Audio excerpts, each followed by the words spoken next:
Egy főszervezőnek mindig ugye az a jó visszaes, amikor a csapatok elégedettek, a meghívott csapatok, és azt gondolom, hogy most azt hiszem, hogy ez van.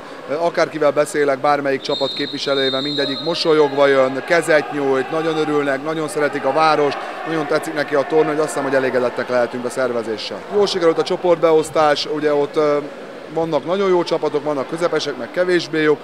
Szerintem tök jó beosztottuk a csoportokat, most pedig az egyenes kijelölés playoff rendszerbe tényleg hasonló képességű csapatok kerültek egymással szembe. Volt már itt büntető párbajjal eldőlt mérkőzés, egy-két gólon múlnak a meccsek, ugye most pedig a két elődöntő az, amelyik most megy. Hát egy vidéki csapatnál ugye általában minden 2-3 évben van egy kiemelkedő korosztály, nálunk most ez a 97-es, az úgynevezett király korosztály, 3 97-es válogatott játékosunk is van, abból 2 nagyon komolyan meghatározó tagja a magyar válogatottnak, és mellettük a srácok, ugye ez egy nagyon komoly húzóerő a többieknek is.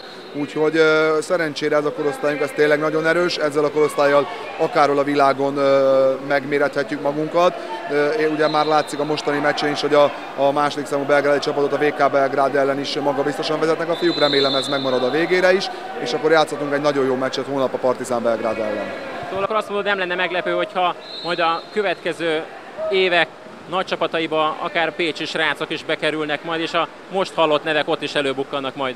Egyáltalán nem lenne meglepő, sőt mi ezért dolgozunk itt a pécsi utánpótlás nevelésben, hogy OB1-es játékosokat neveljünk ki. Ha minden korosztályból egy játékosunk kinevelődik, az már egy nagyon-nagyon jó munka, hiszen ma a magyar vízilabdának azért nagyon komoly színvonala, hagyománya van. Ugye a világ elitjébe tartozunk, sőt 3-szoros olimpiai bajnok válogatottunk van, aki most is eséllyel készül a londoni olimpiára. Úgyhogy azt hiszem, hogy egy nagyon komoly szint ez a srácoknak is, amit meg kell ütniük, de remélem, hogy ahogy mondtad, tényleg egyre több pécsi nevelésű, pécsi sráccal fogunk találkozni, mind az OB1-es csapat kereteibe, és hát nagyon-nagyon szeretnénk, hogyha egy pár év múlva például ezek közül a 97-es srácok közül akár a válogatottban is bemutatkozhatna pécsi játékos. Abszolút megvan a gyerekekben az akarat.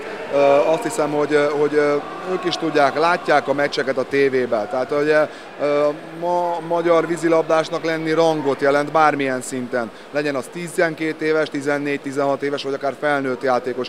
Úgyhogy a gyerekeket nem kell különösebben noszogatni, sőt, hát ez a milliómész körülveszi ezt a tornát, hát most is 200 néző van fönn a lelátón, a holnapi döntőre még több embert várunk, szóval olyan körülmények vannak itt a fiúknak, mint hogyha valami komoly felnőtt meccs lenne az uszodába, és ezt így is élik meg. Úgyhogy ez minden évben így van, hogy ez a Kinder kupára ide a pécsi gyerekek tényleg megsokszorozza az erejüket, és hát remélem, hogy nagyon sokáig így lesz még, és tényleg ez a 4. kupánk, és remélem, hogy nagyon sok ilyen Kinder kupa lesz még, mert tényleg ez egy plusz a pécsi srácok számára is.